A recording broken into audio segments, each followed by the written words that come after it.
Genesis 9:7.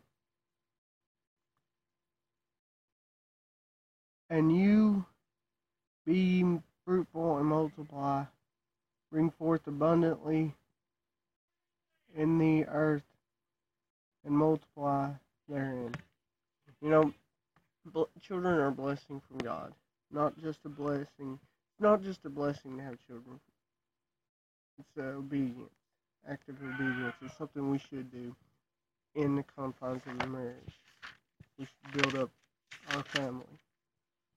Okay. 1 Samuel 4:17 through 18. And the messenger answered and said, Israel has fled before the Philistines, and there has also been a great slaughter among the people. And so this is why they were fleeing. They were losing the battle. They were losing the war. They were losing lots of men because of it. Death was coming to them. They were trying to fight out the battle, but because God wasn't with them, as we see the ark was taken, they were losing. And rather than keep losing men, having them slaughtered, they just removed themselves from battle. Also, your two sons, Hophni and Phinehas, are dead. This was a result to their corruption inside the priesthood, because they were disgracing God in their service. God promised Eli that he'd kill them.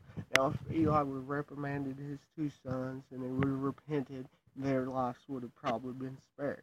But Eli just nurtured them in their rebellion and allowed them to continue to rebel against God. So action was taken here. It's possible that if Eli would have removed them, that God would have still killed them from their rebellion, but as we see, and the ark was taken. If he would have removed them, they wouldn't have been carrying the ark. This loss of war may have not happened. The ark may have not been taken if Eli would have been a man of God and did what he was supposed to be doing. The ark symbolized God's presence.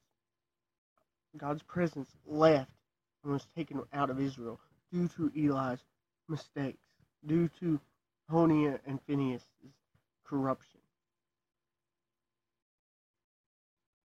And when he mentioned the ark of God, Eli fell backwards off the seat by the side of the gate, and his neck broke, and he died. You know, this is interesting. He didn't die after hearing the news of his sons. He died knowing that the ark was taken. This kind of shows a distinction from the way he was living. The ark, at that point, God's presence mattered more to him than his sons. If only he would have chose to live that, the ark may have been spared. His sons would have been removed. Yeah, he was probably going to lose his sons because they live in their rebellion. We see kind of a change here. He falls back because he hears the news of the ark. You think the way he was living, he would fall back because of the news he heard about his sons dying. It's very interesting. For he was an old man and heavy, and so he's old and fat. Some translations say fat. You know, fatness symbolized sin. The fat would be removed and burned in offerings because it symbolized sin. It may also be making mention of this because to get fat, oftentimes indulgence in food. It may mention this because Eli had great sin because of great fat. Fat symbolized sin. Whether the case or not, he died. And he had judged Israel 40 years. There ain't really much mentioned before this about Eli being a judge. He was a priest and a judge. You know, he could have really did a lot to his sons to reprimand them.